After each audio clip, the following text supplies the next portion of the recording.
Comment gagner un SMIC avec les immeubles de rapport? Si c'est un sujet qui vous intéresse, je vous invite à rester connecté jusqu'à la fin de cette vidéo. Je vous dis à tout de suite.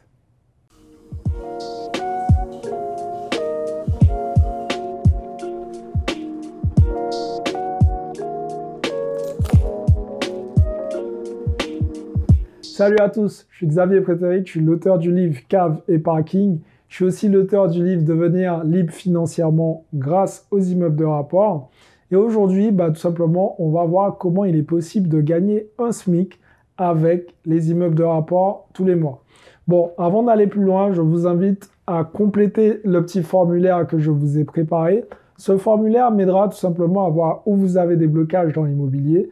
Et par la suite, je vais vous faire un petit bilan personnalisé pour vous aider à débloquer la situation et à passer au niveau supérieur. Encore une fois, les amis, je vous invite à vous abonner massivement à la chaîne YouTube. Mettez un like, partagez cette vidéo. Abonnez-vous. Pourquoi il est important pour vous de vous abonner? Premièrement, comme ça, vous serez informé de toutes les vidéos que je vais sortir. Et pour ça, activez la cloche. Et deuxièmement, ça m'aidera à être mieux référencé sur YouTube. Donc maintenant, passons au sujet principal de cette vidéo. Comment gagner un SMIC avec un seul immeuble de rapport? Tout d'abord, vous devez repérer un bien rentable. Effectivement, sur le marché maintenant, il y a énormément de biens rentables. Même pour ça, vous devez être OK avec le fait qu'il va falloir sortir de votre zone de confort. Effectivement, si vous habitez dans Paris et que vous cherchez un immeuble rentable dans Paris avec des rentabilités qui vont vous générer un SMIC tous les mois, ça va être très compliqué. Encore une fois, je ne vous dis pas que c'est impossible puisque ça va vraiment dépendre du cas de chacun, mais ça va être compliqué. Donc l'idée, c'est de partir en province. Et si vous habitez en province, le conseil que je peux vous donner, c'est de vous positionner dans l'endroit dans lequel vous avez fait une petite étude et que vous avez remarqué qu'il y a pas mal de biens rentables. Voilà, pour moi, c'est ça déjà dans un premier temps, c'est sortir de sa zone de confort. Alors, à la question, est-ce qu'on doit investir uniquement dans les endroits qu'on connaît? Oui ou non? Alors, j'ai envie de vous dire que si vous faites ça, vous allez peut-être probablement pas investir. Du moins, vous allez investir, mais vous ne serez pas rentable. Donc, l'idée, c'est d'étudier une ou plusieurs zones, de voir comment le marché fonctionne. Et je vous assure, les amis, que vous connaîtrez ce marché. Vous n'avez pas besoin d'y vivre pendant 15 ans pour connaître un marché. Voilà, maintenant, on a des outils comme l'INSEE.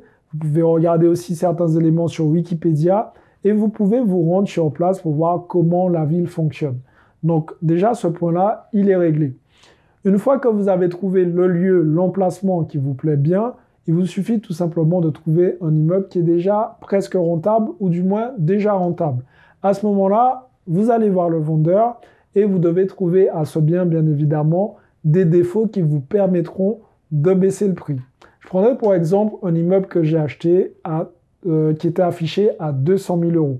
Sur cet immeuble, j'ai négocié à 190 000 €, frais de notaire inclus. Alors, pour ceux qui ne connaissent pas cette petite technique que j'utilise et qui me permet de tout simplement pas avancer les frais de notaire, je vous invite à cliquer dans la description et à vous procurer la boîte à outils de l'investisseur immobilier. En négociant à 190 000 € frais de notaire inclus, ça m'a permis d'avoir une belle ristourne. Par la suite, sur ce même immeuble qui était affiché à 200 000 €, j'avais 2100 € de revenus locatifs tous les mois. Alors, quand vous faites le calcul, j'ai à peu près 960 € de remboursement à la banque tous les mois. Je ne vais pas vous parler des assurances, de la taxe foncière et tout ça. Mais quand vous faites le calcul entre les 2100 € perçus et les 960 € que je dois tout simplement rembourser à la banque tous les mois, j'ai un excédent de trésorerie qui me reste à la fin du mois, qui me génère l'équivalent d'un SMIC. Donc, cette stratégie, vous l'appliquez avec un immeuble, ça fonctionne, mais vous pouvez la dupliquer avec plusieurs immeubles. Je vous laisse imaginer si vous achetez 7 immeubles de rapport avec des rendements comme ceux que j'ai actuellement sur cet immeuble. Donc voilà comment se générer un SMIC avec un simple immeuble de rapport.